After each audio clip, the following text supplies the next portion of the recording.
Bien, muchachos, vamos a continuar el día de hoy haciendo el cuarto capítulo llamado Las categorías de los bienes económicos. ¿Está bien? Es conocido porque ya hemos interpretado la forma en que la economía realiza sus actividades, que si no hay bienes, entonces no se pueden satisfacer necesidades. Por lo tanto, un bien es todo aquello, es cualquier objeto que está al alcance del hombre y que es útil para que el hombre pueda satisfacer sus necesidades propias, ¿no? Sin embargo, habría que hacer una pequeña observación. Según la ley de la escasez, hay dos tipos de bienes. Hay bienes que van a ser libres y hay bienes que van a ser económicos. La diferencia está que los primeros son gratuitos y los segundos tienen precio. Lo que nos va a interesar el día de hoy van a ser los segundos, ¿no es cierto? Vamos a hablar acerca de las categorías de los bienes económicos. A ver, empezamos. El primer parámetro dice de acuerdo a su elaboración, ¿ya? Elaboración, ese es el parámetro inicial. Se habla de dos categorías. Están los bienes intermedios y también van a estar los bienes finales. ¿Dónde está la diferencia? A ver, un bien intermedio es aquello que está en proceso de transformación. Es toda materia a la cual se le tiene que realizar un proceso productivo adicional. Mientras una materia ingresa a un proceso productivo adicional, se le llama un bien intermedio. O también podemos decir que es todo aquello que necesita un proceso productivo, o sea, darle un valor agregado. Esta palabra es clásica en economía para definir lo que es el proceso productivo. Por ejemplo, si yo quiero producir, digamos, no sé, ollas, voy a necesitar acero inoxidable. Por lo tanto, el acero inoxidable va a ser un bien intermedio para producir la olla. O de repente, si soy dueño de una editora, para producir libros necesito papel. El papel va a representar un bien intermedio. ¿Está bien? Sin embargo, habría que hacer una pequeña, digamos, aclaración. Los bienes intermedios van a tener tres etapas, ¿ya? Se habla primero de la materia bruta, luego viene la materia prima y luego viene el insumo. ¿Dónde está la diferencia? Bueno, la materia bruta es el recurso natural, los recursos naturales que están siendo solo explorados, o sea que en este sentido es una materia que todavía no se le ha, digamos, explotado, todavía no ha sido extraída de su estado natural, solamente se ha ubicado pero no ha sido explotada. En cambio, cuando ya fue extraída, ya fue sacada de su estado primario, justamente se le llama materia prima. Y cuando esa materia prima está modificada, o sea, tiene un pequeño valor agregado, ahí recién se le llama insumo. Aunque el término insumo para la economía un poco más trabajada es un término que aplica a los recursos productivos en general, pero en lo que es proceso intermedio, el insumo es una materia prima modificada. Por ejemplo, a ver, la regla que yo tengo en mis manos en este momento viene a ser un producto ya elaborado. Tú dirás, ¿cuál es el insumo acá? Diríamos la madera, pero habría que ver la madera en qué estado o en qué situación se encuentra. Si fue un árbol, tal como está el árbol, viene a ser la materia bruta. Si yo saco la corteza del árbol, en este caso el tronco, eso sería la materia prima. Y cuando esa corteza ha sido modificada y se sacan, por ejemplo, planchas de madera, ahí recién se le puede llamar el insumo, ¿ya? Es como decir, un pez, el atún, mientras el atún esté en el mar, ¿qué vendría a ser? Una materia bruta. Pero cuando ese atún ya ha sido capturado, pasa a ser una materia prima, ¿no es cierto? Y cuando ese atún ya está, pues, semi elaborado, por ejemplo, es una lata de conserva, viene a ser el insumo.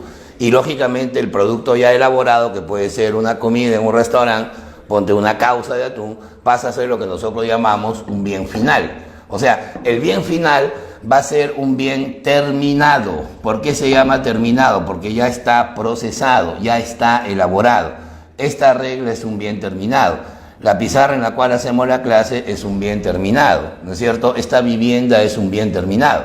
Y por lo tanto, los bienes finales no van a retornar, ya no regresan al proceso productivo. ¿Está bien?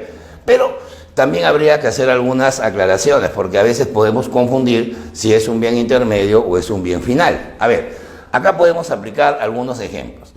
Por decir, yo vendo cremolada. La cremolada es el bien final, porque ya es el bien listo para ser utilizado de manera inmediata. pero por ejemplo necesito una fruta, por decir comprar tamarindo.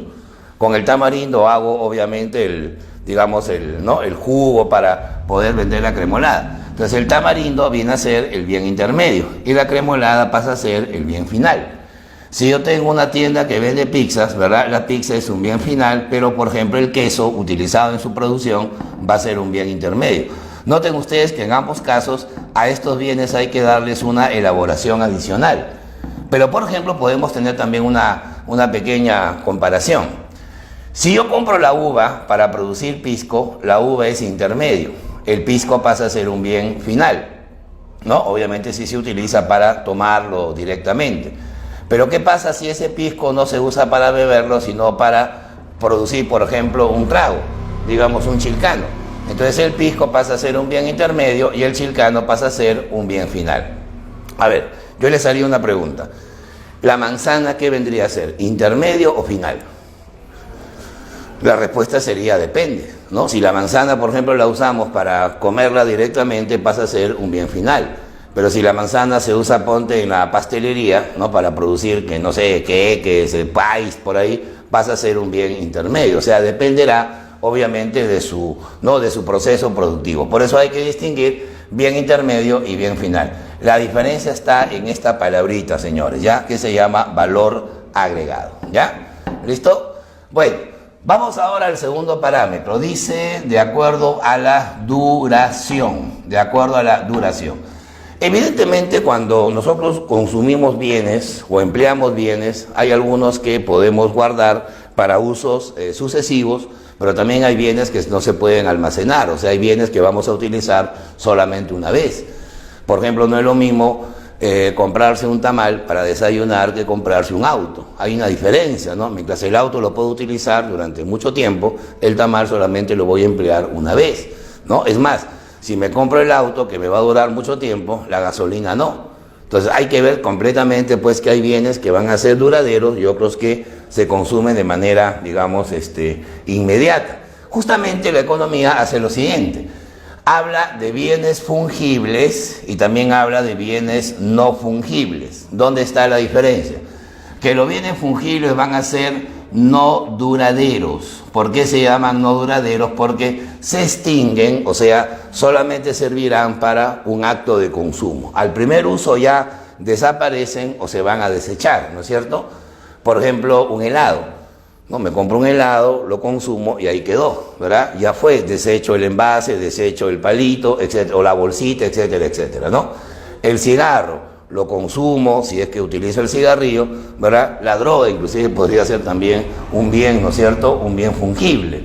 La alita broster, tengo hambre, lo como, los huesitos los voy a dejar, el envase también, ¿no? Un bebé por ahí hace su necesidad, hay que cambiarlo, el pañal descartable, hago la observación descartable, porque si fuera de tela ya sería no fungible, ¿no? Hay que diferenciar si es un bien que se extingue al primer uso, ¿ya?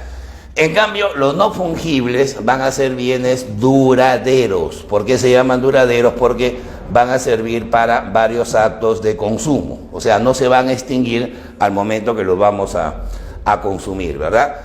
Por ejemplo, un televisor, ¿no? Obviamente es un bien, mientras no te lo roben, que va a ser un bien no fungible. Es más, si te lo roban, al que lo roba también le va a durar mucho tiempo, ¿no? ¿Sí o no? Esa es la idea por la cual se le llama no fungible, ¿no? Un teléfono inteligente, un smartphone, ¿verdad? Es un bien no fungible. Donde dormimos, ¿verdad? Sirve para varios actos de consumo, también sería un bien no fungible. El vestido es un bien no fungible. Entonces podemos tener una serie de aplicaciones a la duración. A ver, un pequeño listado. Si me dicen, por ejemplo, a ver, la motocicleta, ¿qué vendría a ser? Sería no fungible. Si me dicen, por ejemplo, una casa, sería no fungible. Si me dicen, por ejemplo, no sé, pues, un pantalón sería no fungible. Pero si me dicen una comida, un menú, ¿no? Un pan, ¿no es cierto? Una fruta, eso pasa a ser un bien de carácter de fungibilidad. ¿Está bien? Bueno. Y luego viene este tercer parámetro que es de acuerdo a la apertura. Ya, acá viene la parte de repente más novedosa del tema, porque recién hace un par de años por ahí salió esta clasificación.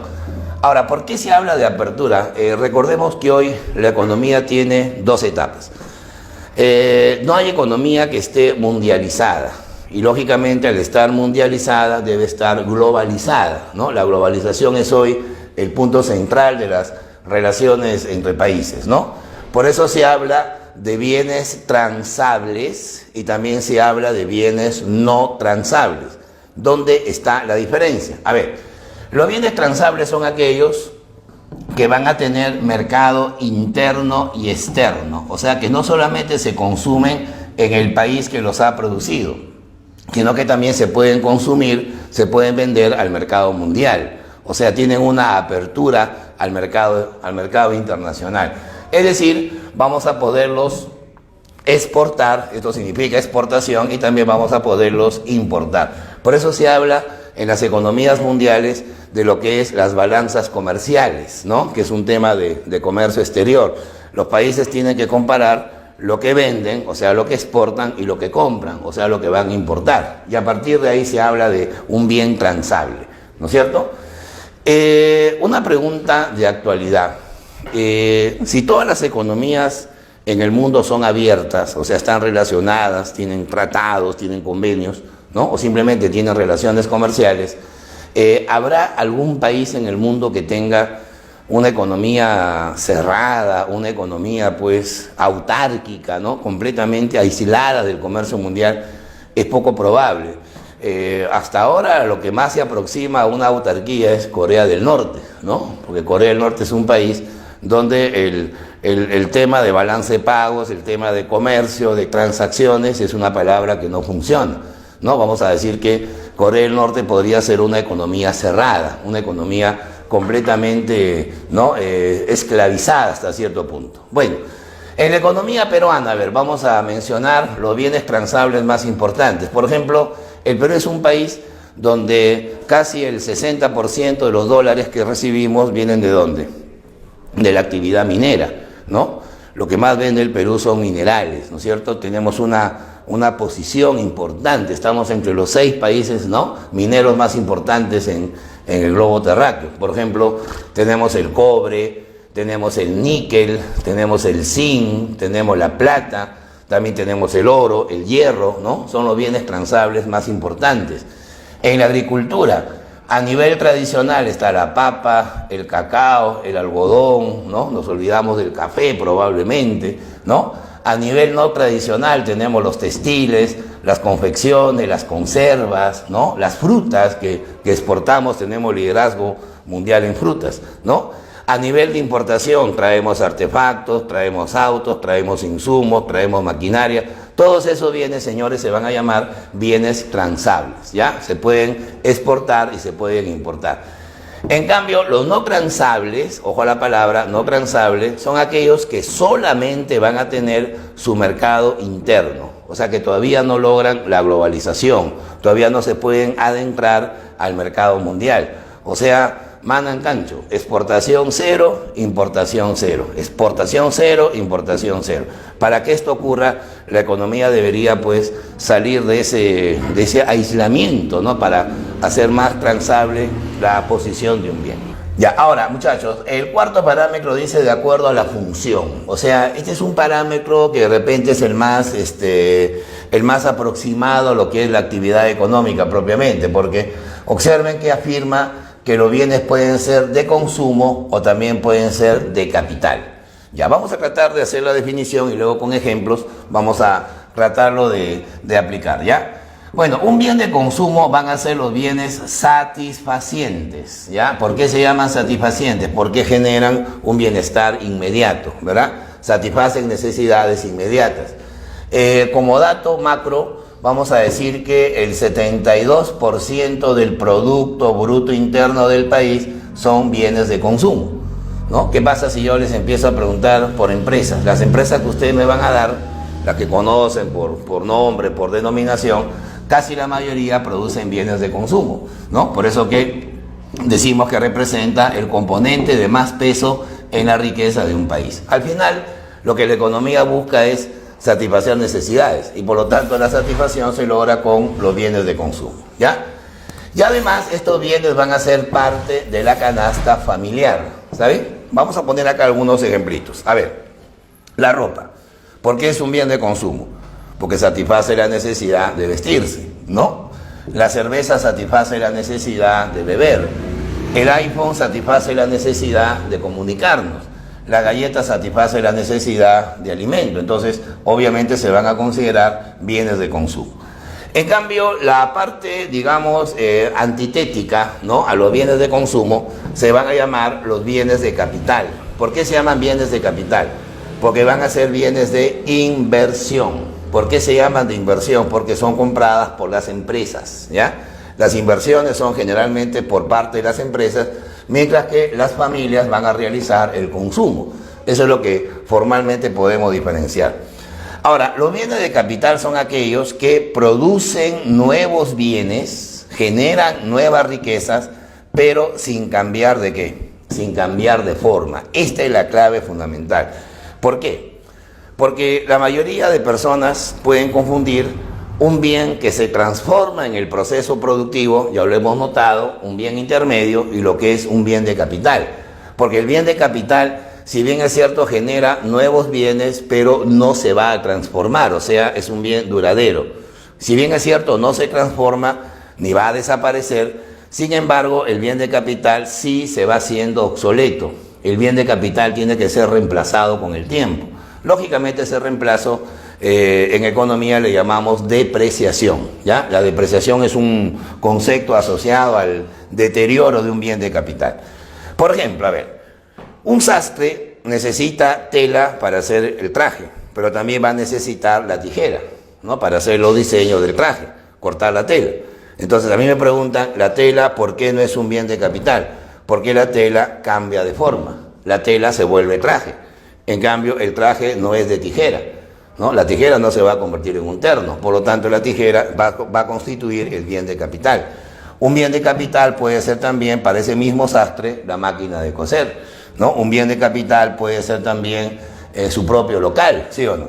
Por eso los bienes de capital son bienes de inversión, son bienes de largo plazo, ¿está bien? Por ejemplo, para un chifero, a ver, para un chinito que tiene su chifa, la sartén obviamente es un bien de capital. Profesor, ¿y por qué no los ingredientes? El arroz, el pollo, el sillao, ¿por qué no es un bien de capital? Porque el arroz cambia de forma, el sillao cambia de forma, el pollo cambia de forma, pero tu chaufa no va a ser de sartén. Va bien, con la sartén se prepara el chaufa. Por eso el chaufa se dice es un bien, digamos, de consumo, pero la sartén utilizada pasa a ser un bien de capital. A ver, ¿cuál sería el bien de capital del taxista? ¿El auto o la gasolina? Obviamente sería el auto, ¿no? ¿Cuál sería el bien de capital del señor que se gana la vida vendiendo raspadilla? Sería pues la máquina con la que tritura el hielo, ¿no?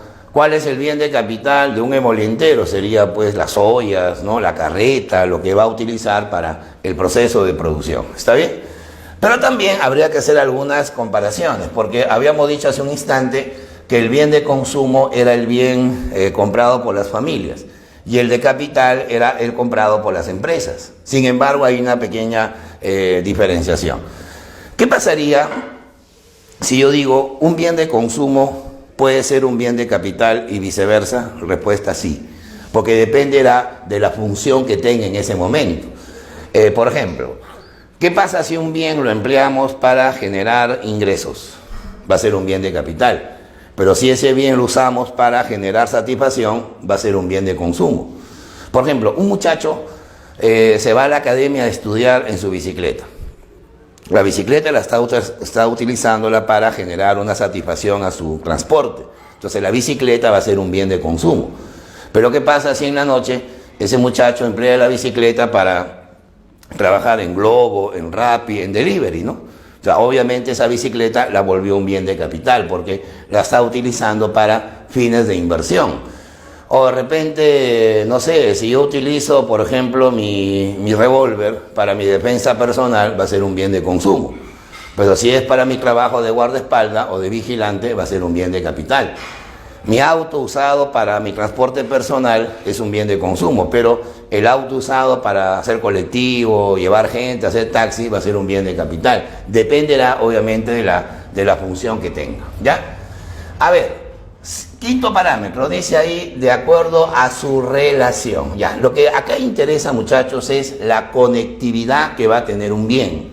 O sea, en este sentido, los economistas, cuando estudian la teoría de la demanda, hablan de bienes sustitutos y también hablan de bienes complementarios, ¿no?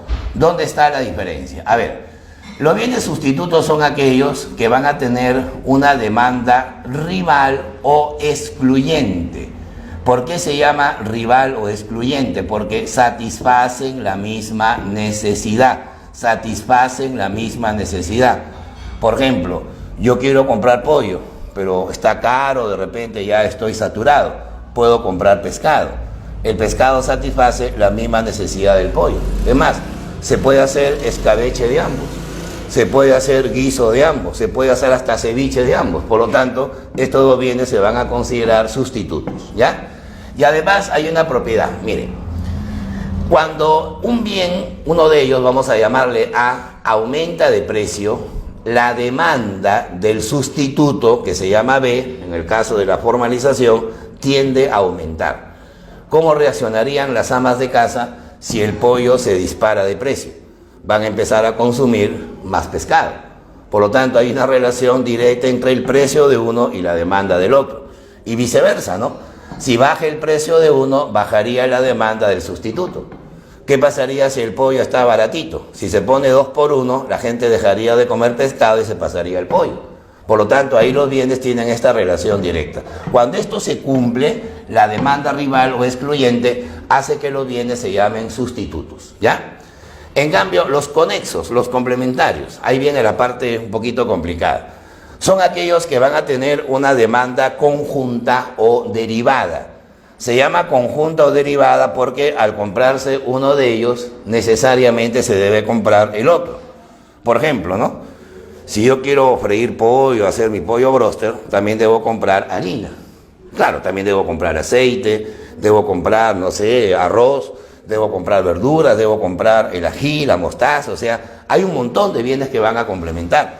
Igual, ¿no? Si fuera un celular, acá deberíamos poner pues la batería, el chip, ¿no? La carcasa, la pantalla protectora, la recarga si es un prepago. Estos bienes obviamente se van a relacionar de esa manera, por eso se van a llamar bienes complementarios, ¿ya? Y acá viene la parte relativa a la demanda. Si aumenta el precio de uno de ellos, ojo a esto, la demanda del complemento, me dejo entender, tiende a reducirse. O sea, el efecto ya no es directo, sino va a ser inverso. Es como decir, ¿no? ¿Qué pasa si el pollo aumenta de precio?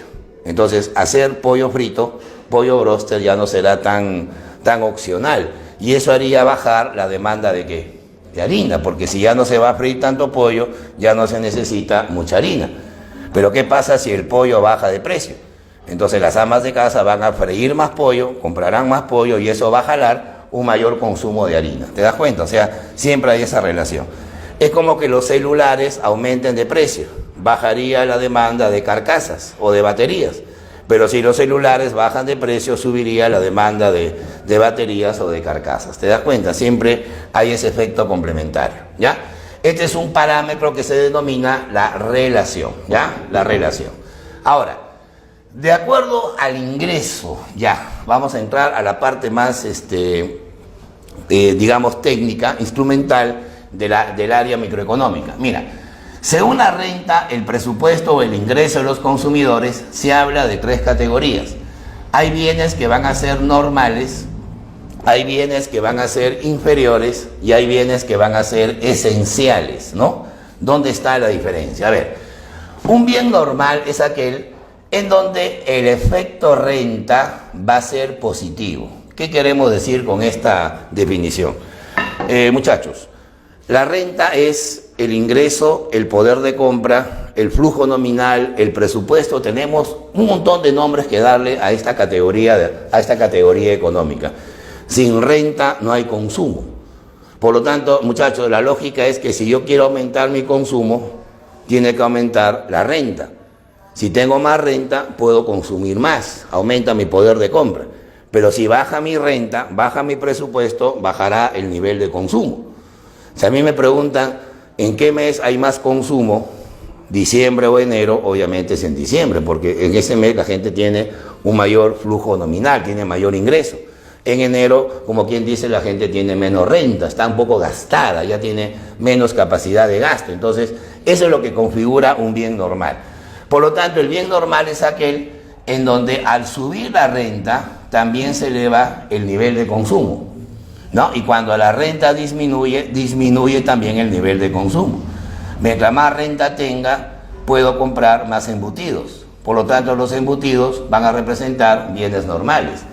Pero si baja mi renta, bajará mi consumo de embutidos. El embutido es un bien normal en este sentido porque tiene la característica de tener un efecto renta positivo, ¿ya? En términos estadísticos, el bien normal representa el 90% de los bienes, ¿ya? O sea que estamos hablando que la mayoría de los bienes en la economía son normales, ¿ya? Pero también hay excepciones. Justamente la economía llama a estos bienes los llamados bienes inferiores o llamados también bienes anormales, en donde el efecto renta va a ser negativo. ¿Por qué se llama efecto renta negativo? Porque van en sentido opuesto. Mientras mayor sea la renta, disminuirá el nivel de consumo. Y mientras menor sea la renta, aumentará el nivel de consumo. Muchachos, ahí tenemos una pequeña, digamos, comparación hasta cierto punto anormal, ¿no? Porque muchos van a decir, maestro, pero ¿cómo si aumenta la renta va a bajar el consumo? ¿Acaso usted no ha dicho que el consumo sube? Es que en algunos casos se cumple esta propiedad. No olvidemos que el bienestar del consumidor no solamente es objetivo, o sea, porque depende de su renta, sino también es subjetivo, porque va a depender de la conducta que tengan cada uno de ellos, ¿no? Las familias no tienen las mismas, digamos, vocaciones u objetivos. Entonces, normalmente una persona que tiene una renta baja, una renta muy reducida, muy vulnerable, tiende a comprar bienes de poca calidad, ¿no? Pero los compra ¿por qué? No porque le guste, sino porque simplemente su renta es muy baja. Pero cuando esa persona empieza a tener una renta alta, deja de comprar esos bienes aparentemente baratos para su ingreso para empezar a consumir bienes un poco más caros, ¿no? Por eso los economistas dicen que este fenómeno se llama el efecto demostración, ¿no? Que se aplica en los llamados sectores vulnerables de la sociedad. ¿Está bien? Un ejemplo concreto, el huesito bróster. Dirán, pero ¿cómo es eso el huesito bróster? Claro, si me voy al Arcomar, pues no voy a conseguir huesito bróster. Ahí se come KFC, se come Popeye, se come el pollo Norquis, ¿no? ¿Sí o no? Pero, por ejemplo, tú vas a la ladera de un cerro, está la señora que vende el huesito bróster. O sea, tú dirás, señora, ¿cuánto cuesta su huesito bróster? $1.50 y viene con yapa, ¿no? Entonces, ¿por qué te venden el huesito bróster? Porque esa señora sabe que las personas que le consumen tienen renta muy baja. Ese niño que se compra 2 o 3 porciones y no puede vivir sin el huesito bróster, lo hace porque, no que le gusta tanto, sino porque su renta no le permite, ¿sí o no? ¿Qué va a pasar si ese muchacho empieza a ganar más? ¿Qué va a pasar cuando ese muchacho tenga mayor renta? Deja de ser cliente de la señora y ya va a empezar a comprar bienes, ¿no? De repente de mejor calidad. Ya va a pedir en voz alta su pierna bróster, su pecho bróster, ¿sí o no? Porque ya tiene una renta más alta, ¿no? Es como el ceviche de carretilla. ¿Por qué lo compramos? Porque es un bien aparentemente barato, ¿no? Digo aparentemente en función a la renta que tenemos, ¿no? Es como que al Arcomar se vaya una señora en su carretilla a vender el ceviche de $1.50 y en bolsita $1. Eso es casi imposible porque evidentemente pues, el sector no es vulnerable. La ropa cachinera, la ropa usada también. Hay gente que con 20 soles sale internada, ¿no? ¿Sí o no? Y eso se da porque el ingreso es bajo. ¿Qué pasa si esa gente empieza a ganar más? Deja de comprar la ropa usada. ¿Te das cuenta? ¿Ya? Bueno, y luego están los llamados bienes esenciales. ¿Por qué se llaman esenciales? Porque el efecto renta es nulo. ¿Qué significa efecto renta nulo? Que mientras más alta sea su renta, más alto sea su ingreso o más baja sea su renta, su nivel de consumo permanece estable, ¿ya? No se altera su nivel de consumo. O sea que si yo tengo más ingreso o menos ingreso, mi capacidad de compra no se va a alterar porque el ingreso ha cambiado. Por eso se le llama esencial, porque su consumo es una cantidad ya determinada. Por ejemplo, la sal, ¿no? La sal, más que alimento, es condimento, complemento, ¿no? de la cocina. Entonces, ¿qué pasaría si tú llegas a almorzar y tu mamá ha hecho la comida con bastante sal, ¿no? Dice, mamá, la comida tiene mucha sal, no te va a decir porque a tu papá le han pagado más.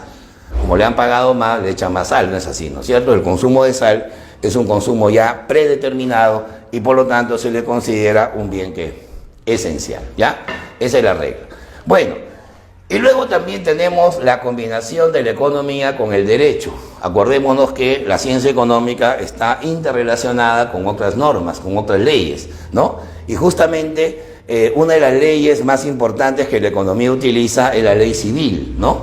Por eso que el Código Civil define claramente cuándo un bien es mueble y cuándo es inmueble. ¿Dónde está la diferencia? A ver, los bienes muebles van a ser aquellos que están relacionados por los derechos reales, o sea, los derechos de propiedad privada o individual.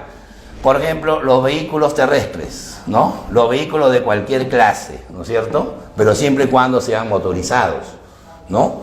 Un auto debe tener licencia, ¿no? Debe tener tarjeta de propiedad, debe tener ciertos aditivos, cosa que no va a tener una bicicleta, ¿no? O sea, el que maneja una bicicleta no tiene por qué sacar un brevete, no tiene por qué tener una tarjeta de propiedad, ¿no es cierto? Entonces hay que hacer esa atingencia de tipo legal, ¿ya? El vehículo terrestre.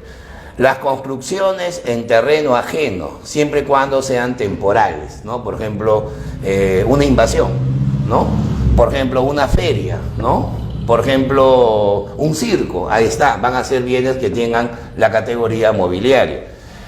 Cuando tú alquilas una casa, ¿no es cierto? O alquilas un inmueble, o sea, un predio, como se dice técnicamente, vas a tener que pagar una renta o pagar un alquiler. Esos pagos que tú haces se van a considerar muebles, ¿ya? También son muebles los títulos, valores que tenemos en el sistema financiero, o sea, aquellos que tienen valor comercial. Por ejemplo, el cheque, el pagaré, la letra, el bono, ¿no es cierto? Las participaciones en las sociedades mercantiles, o sea, todo lo que es el dinero, las acciones, el dote que aportamos a un negocio tipo sociedad anónima, sociedad colectiva, sociedad de responsabilidad limitada, se va a considerar un bien mueble. ¿Está bien? Los derechos de autor y también se considera las marcas y patentes. Muchachos, hay un organismo regulador del Estado que se llama Indecopi, creo que es muy conocido, el instituto que defiende al consumidor y la propiedad intelectual.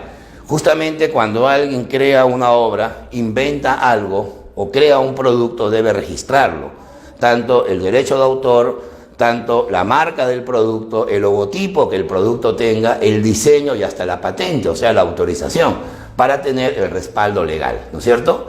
Si alguien utiliza esto de manera indebida, entonces ya la parte civil desaparece y entramos ya a la parte penal, ¿no es cierto? Bueno, y también estarían ahí las naves y aeronaves, ¿no? Naves y aeronaves. Las naves vienen a ser las embarcaciones, barcos, cruceros, yates, se va a considerar un bien mueble. Y las aeronaves que van por el cielo de Quiñones, como se dice constitucionalmente, ¿no es cierto? Bueno, mientras que los inmuebles son aquellos que están unidos al suelo, ¿no? Aquellos que están como predios, ¿no? Y que el hombre no puede trasladar de un lugar a otro. Por ejemplo, a nivel natural está el mar. El mar se mueve, pero es parte del derecho del Estado. Los ríos, los lagos, los manantiales, las aguas vivas también se consideran un bien inmueble. Todo aquello que está unido al suelo y al subsuelo, o sea que el petróleo en este caso viene a ser un bien inmueble, y también donde se guarda el petróleo, los hidrocarburos, también se considera una refinería, por ejemplo, un bien inmueble, y en general todo lo que sean los bienes raíces, ¿está bien? Los bienes que están unidos al suelo.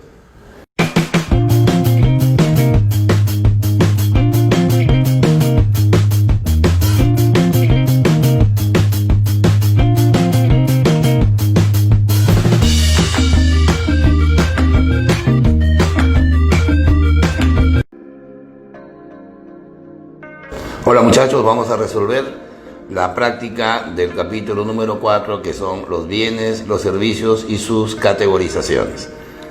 La pregunta 1 nos señala lo siguiente, dice: Alejandro acaba de vender una máquina a una empresa constructora, alcanzando de esta forma la meta que tenía para el presente mes. Ya estamos más o menos visualizando que me están hablando de ciertos bienes de producción. La empresa en la que trabaja Alejandro como vendedor se dedica a la comercialización de, bueno, me están hablando de bienes que producen nuevos bienes. Todos sabemos que esos bienes se llaman bienes de capital. Vamos a ver las opciones que nos ponen. A ver, la opción A dice bienes inferiores. Obviamente no, porque los bienes inferiores es una clasificación que tiene que ver con ingresos y capacidad de consumo. La opción B dice bienes fungibles. Bienes fungibles no puede ser porque la fungibilidad implica que un bien se consume en un solo acto, ¿no? Una sola vez. La opción C dice bienes de capital. Esa es la respuesta, porque estamos hablando de los bienes de inversión. Además, no olvidar, muchachos, que los bienes de capital con el tiempo experimentan un deterioro, ¿no? Que se conoce como la depreciación.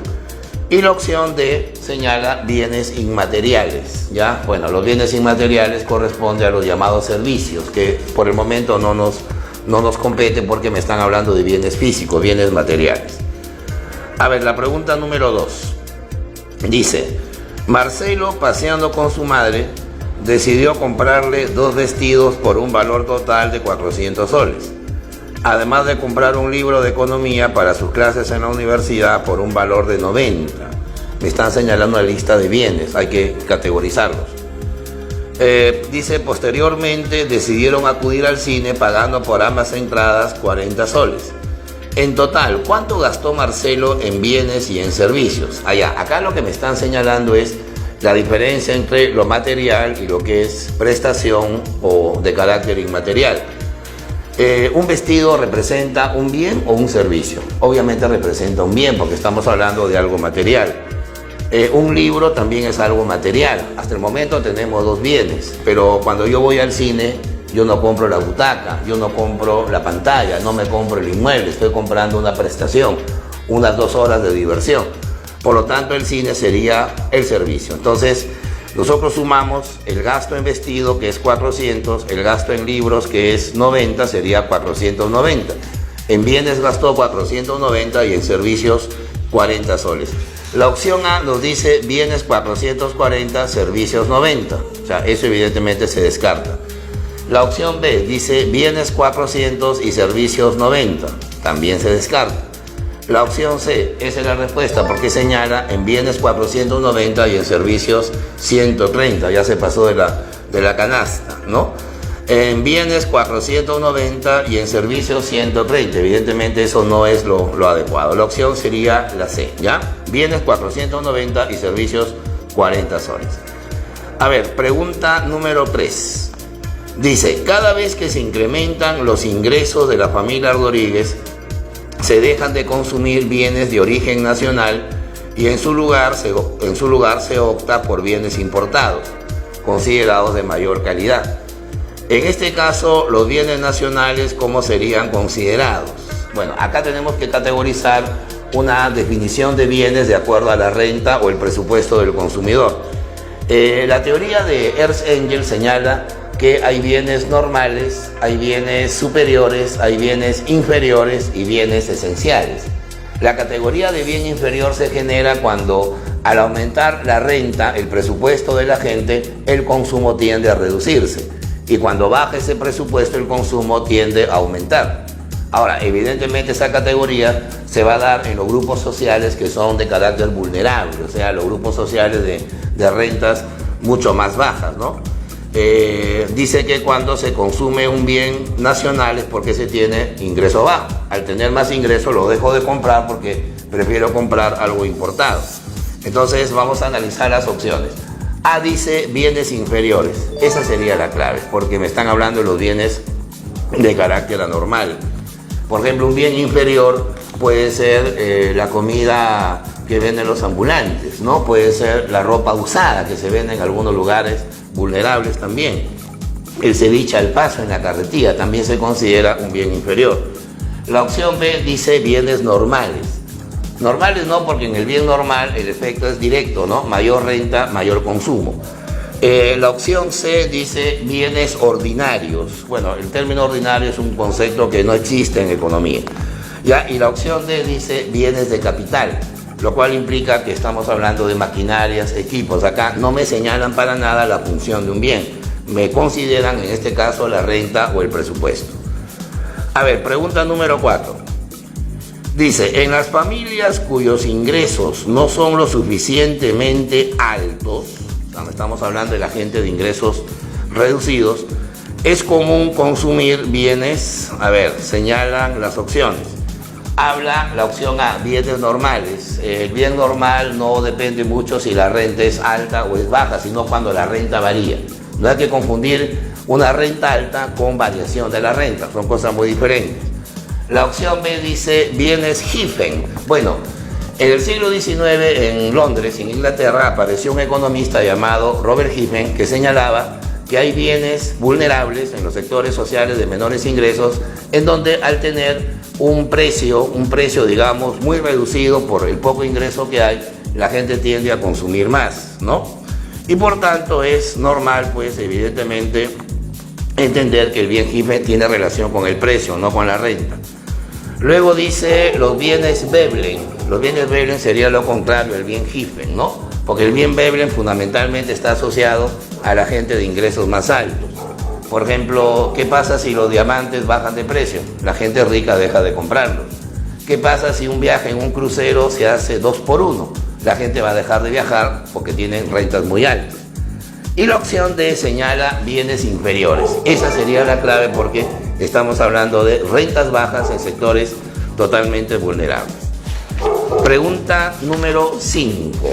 A ver, dice, acerca de los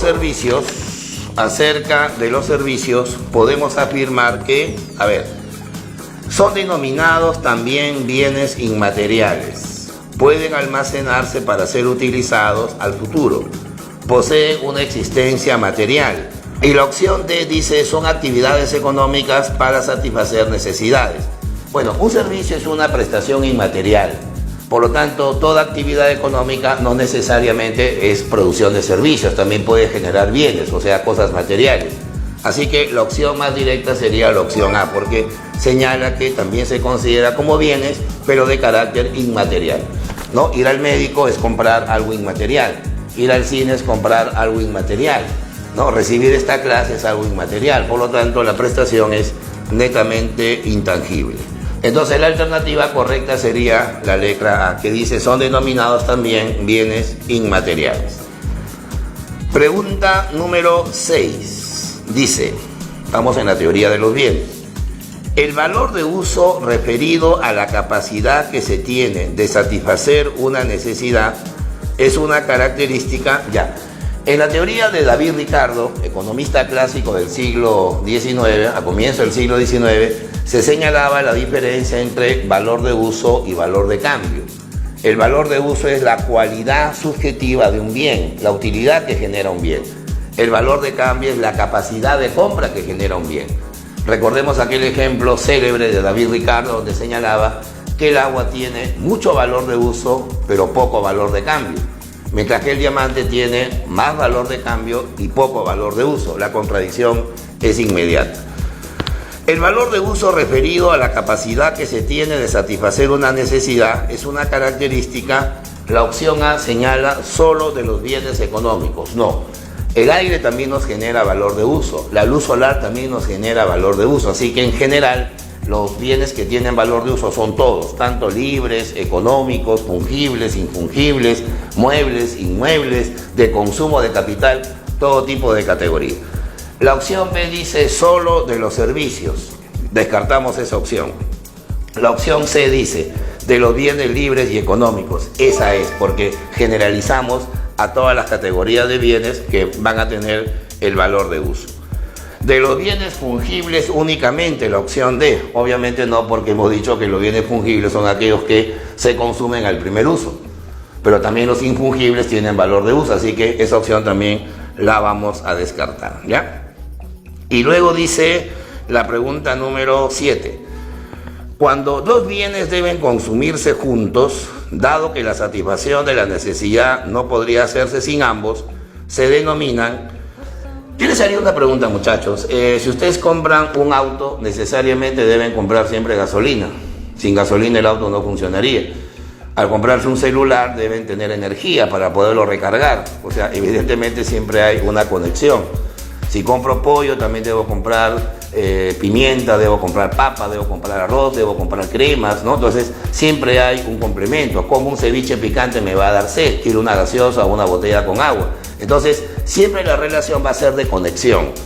¿Qué tipo de bienes se llamarían a los que se compran conjuntamente? Se llaman bienes complementarios. Vamos a ver las opciones. A dice sustitutos, descartado porque la conexión se da a la hora de complementarlo.